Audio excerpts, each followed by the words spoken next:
হজরত মুসা আলাইহিসসালাম আল্লাহর সাথে কথা বলার উদ্দেশ্যে তুর পাহাড়ের দিকে রওনা হচ্ছিলেন।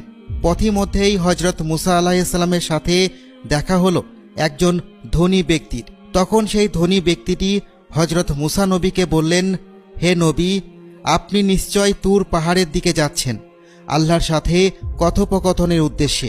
আপনি দয়া করে আল্লাহ তাআলাকে জিজ্ঞাসা করবেন তিনি আমাকে এত ধনসম্পদ কেন দিয়েছেন।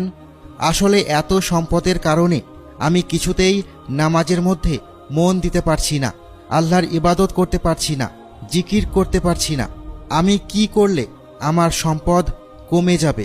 আল্লাহ তাআলাকে জিজ্ঞাসা করবেন।